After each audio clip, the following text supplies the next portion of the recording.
8 tuổi mà to hơn tôi nôi rồi.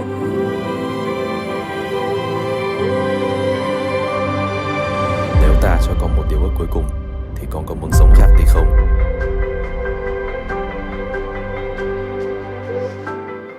Hello, this is Mary and I'm the director and writer of Against the Flow.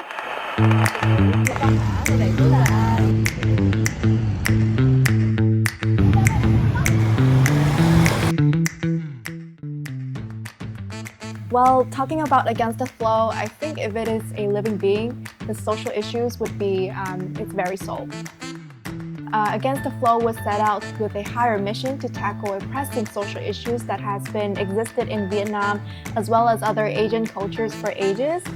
And I think the theme of parental pressures or stereotypes of a successful child is the string that has ties everything together, even my ideas or every scene together. And I am glad to say that having made this 2-minute film opening sequence with such big ambitions, I am pretty happy with the results. Nóng lên vậy, em đang gọi mà. Ồ. Well, I chose the film's main protagonist as a young adult, aged from 25 years old or so, who had just graduated from a very prestigious university with the hope to represent teenagers and young adults out there who have been working very hard to find their own identity and also position in this ever-evolving world today. And to represent these big social issues or social group, I built up my main protagonist, Vân, as based on a stereotypes of a typical model student or child, as you can literally translate from a Vietnamese phrase called con nhà người ta. Nhìn con nhà người ta kìa. Con nhà người ta từ con nhà người ta đi. Con nhà người ta. This was a term that I paid attention to throughout the whole project as I built up the plot, as well as the screenplay and also during the production of the film in order to deliver the current situation here in Vietnam and to portray the strict social issues and social norms that has been applied to teenagers nowadays, especially in Asian countries. And the reason why I decided to choose this social group to represent in my media studies film is that I think this social group is the most vulnerable to social pressures and is most likely to conform to the majority. And I should say Against the Flow would be a little present for these young people out there who have been finding themselves, and I hope that through this film they can actually relate or empathize. Well, besides the main social group that I has just mentioned, Vân character was also built with a more sophisticated psychological depth. And specifically, the character was set out to represent a more minor group of people with workplace burnout syndrome or depressive disorders from frequent stress and pressures from everyday life or during their work. And also, as from previous research before I built up the screenplay, I think the figures for people suffering from burnout syndrome in 2021 was actually 70%, which was an overwhelming figures for me at that point. So I think the story of Vân could be related or could be represented a much larger population of the world out there, not just people in Asia or in Vietnam in particular. So besides representing that young generation on its own, I also aim to highlight it further by presenting young people in relation to their binary opposite social group, which is the older generation, or specifically the typical Vietnamese parents or Asian parents in general. And the elderly in Against the Flow is presented as some sort of threshold guardian or even an antagonist if you are looking at it with a more negative view, according to the Joseph Campbell's archetypes in the hero's journey. The film also shows how parents and family relatives in Vietnam are unintentionally or intentionally forcing their outdated life values to the younger generation without considering the child's emotion or thoughts. And these traits are all represented through the family members' actions, lines throughout the film, and including their relentless questions about Vân's private life, about her marriage, her job in the city, And also their frequent calls, even when she has already went back to the city and back to her working life in the city. And also this pressure was overwhelming and extended beyond any geographical barriers, affecting a large portion or a wide range of aspects of her life, not only her work, but also her mental health as well. I think you may be questioning right now that why I am sounding so stereotypical. Well, I am very well aware that this portrayal may not be representative to a large population and not to be generalized to all Asian parents out there. It only shows a very narrow or rather oversimplified stereotype of parents in Asia. But I believe this is the most effective and practical way to convey a very complex social issues in such a short amount of time. And it is also worth noting that the particular representation of this social group is not uncommon in both Asian and Western media, because you can see there are multiple films like Sky Castle, a very famous drama in South Korea in 2018, or there is a film called Bend It Like Beckham in 2002 that centered around the similar social issues and similar portrayal of parents. And they also show parental pressures and social norms in a roughly similar way. So I think that's not a very stereotypical portrayal that may be causing negative effects to the representation of media in general. Bây giờ từ Hàn Quốc ra vậy. Ồ, dạ. Hóa ra. Trời, mới Nhỏ lên quá trường. à.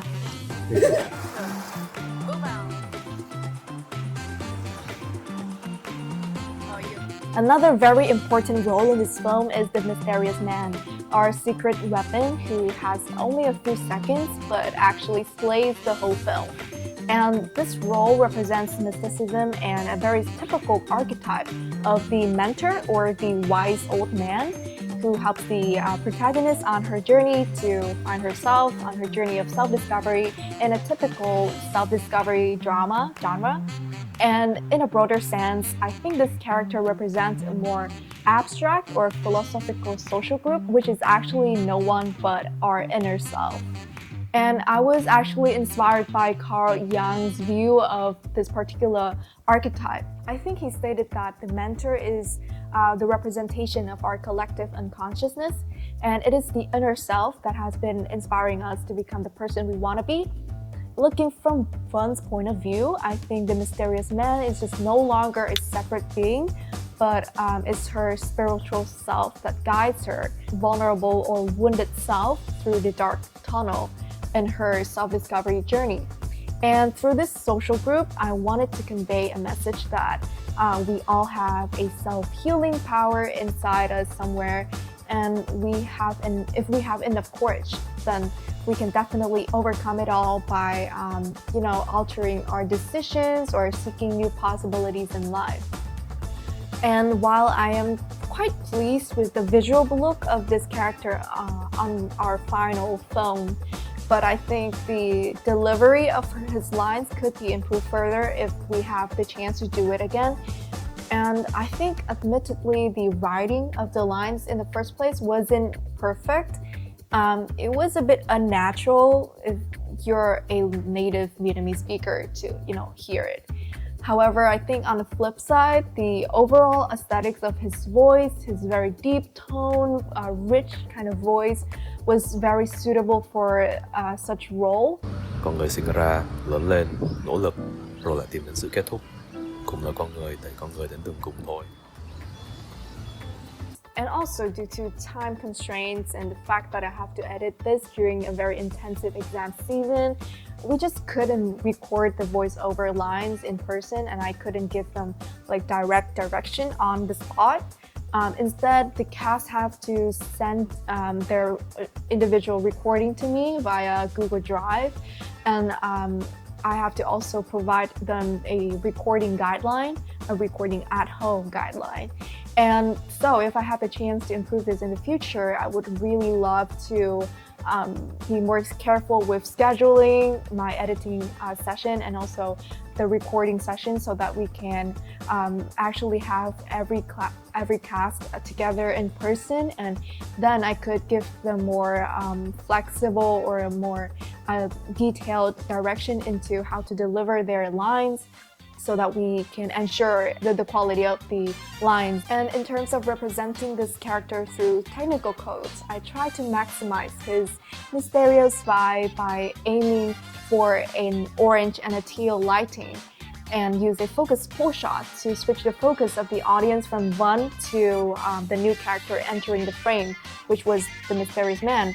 However, my intended visual look did not work very well when I tried to put on a warm yellow key light, contrasting with a blue fill light. So I just use a different lighting, just a natural warm hues with one key light only.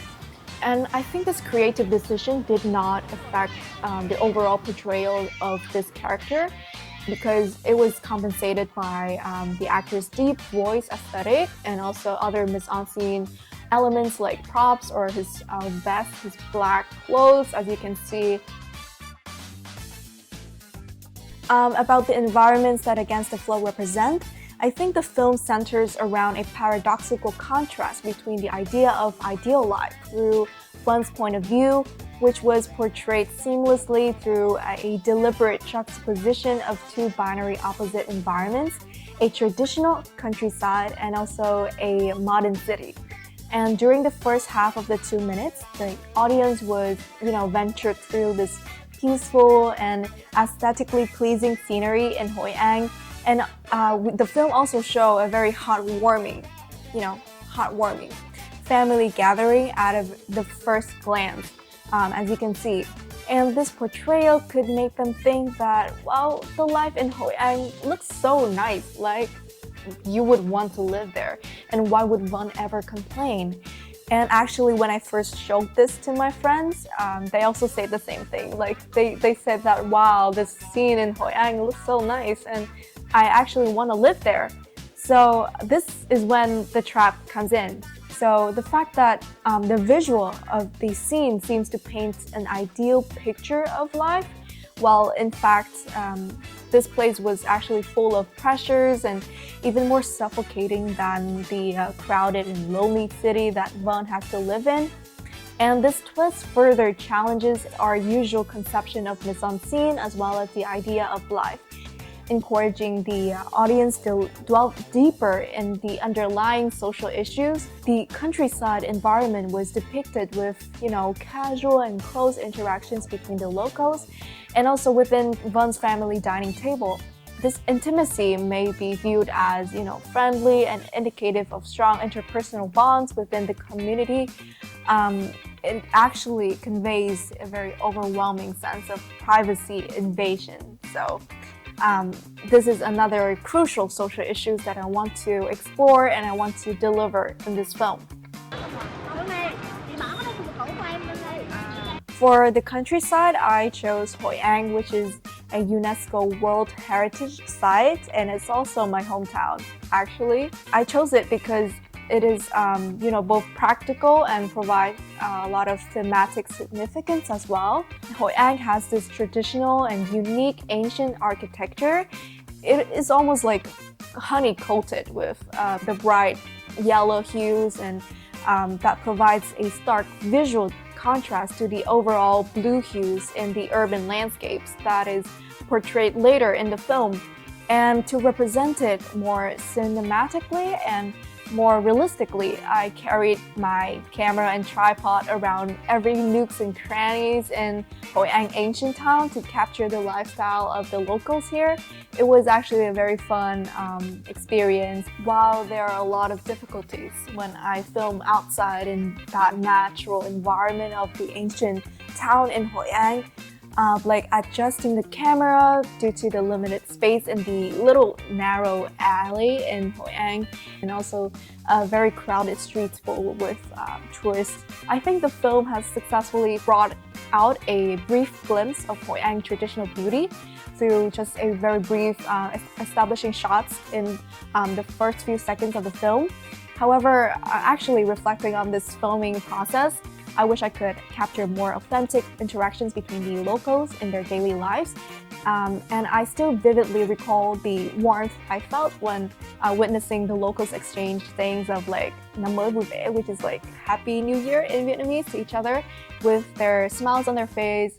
And it actually was a big shame that I could not capture those spontaneous moments, those natural moments of the locals interacting with each other due to practical and also timing constraints when having to film in such natural environment. And regarding the indoor environment, during the dining scene, I chose my grandparents' house that dates back in a few decades to give off this nostalgic vibe and to capture the iconic yellow tints of the Hoi An architecture. And of course, while the base interior design was kept unchanged throughout the whole setting of the shoot, I made some alterations with the decorations to show more of a Tet holiday vibe and make it more extra traditional. And besides those bright sides, I had quite a hard time trying to set up the lighting and to achieve those natural yellowish hues to the whole environment without backlighting the actors, because the actors was actually sitting in front of a window.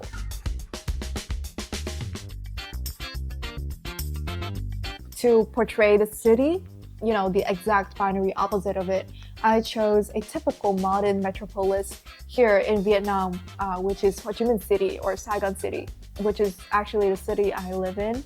So it was pretty convenient. And this is the center of our country's economy as well, full with high-rise buildings and dull desk jobs and offices with cool tones and those luminous night landscapes. So it was basically perfect location for us to film. And in the city, there was a scene of a very boring office life. And to shoot this, I chose my teacher's office as the main location.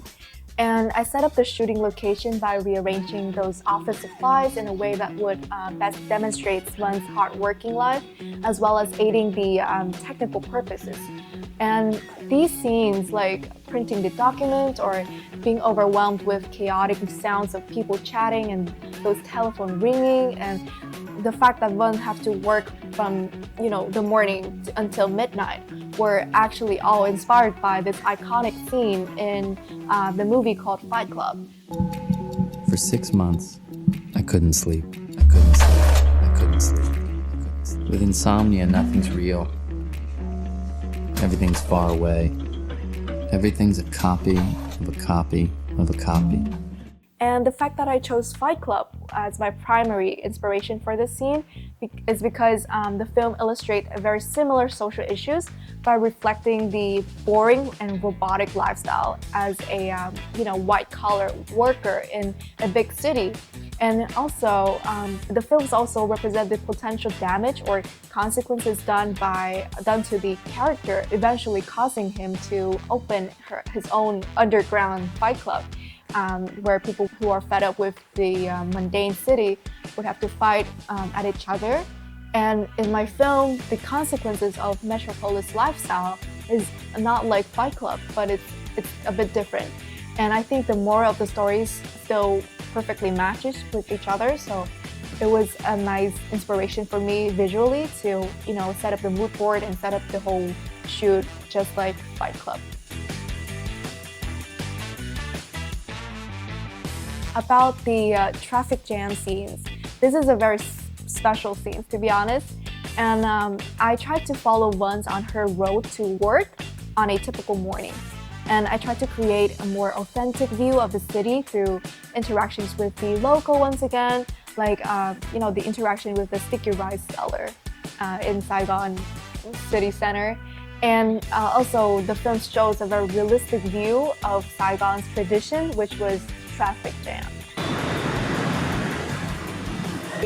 My attempt to adapt from a very similar scene in my main genre study of Summer Strike. This is a K-drama that I really love, and it also represents a similar, boring and repetitive lifestyle of the protagonist.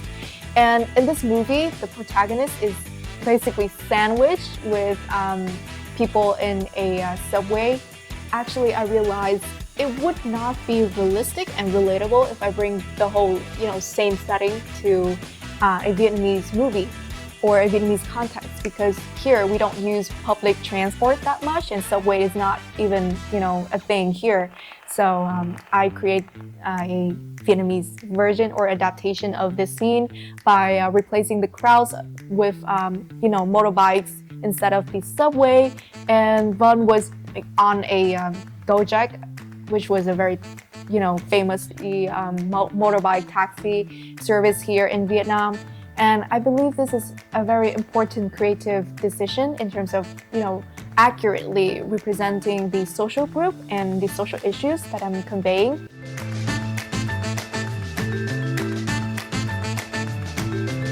And as of the last location or the last environment represented in this movie, which was the bridge.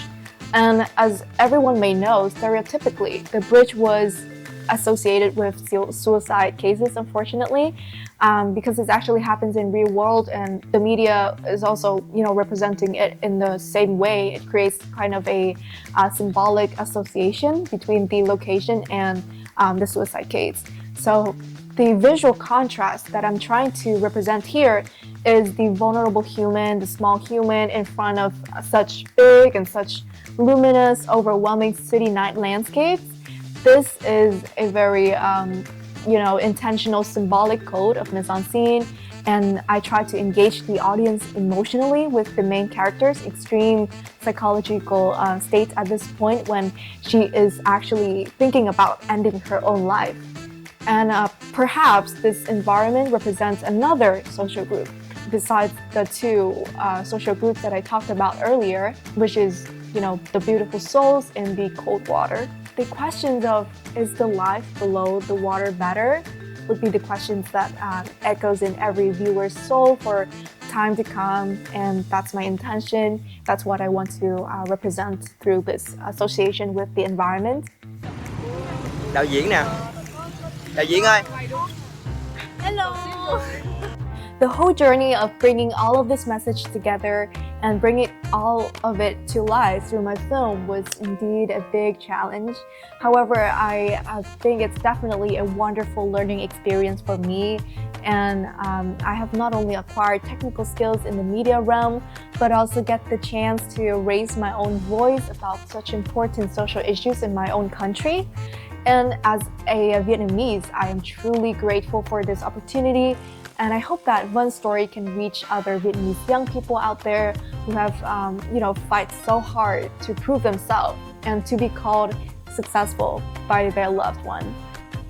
It is hard, I know, and but I guess knowing you are not alone in this journey of finding your purpose of life may make things a little bit better, or at least that is what I can do through my film, through media. And remember, life is a series of choice. If your plan A did not work, then look for your plan B. And if it did not work either, then just gotta find your plan C. It's that simple. And thank you so much. And that is Against the Flow and the social issues and social group that it represents. Thank you. Bye. In this film is the mysterious man. Our secret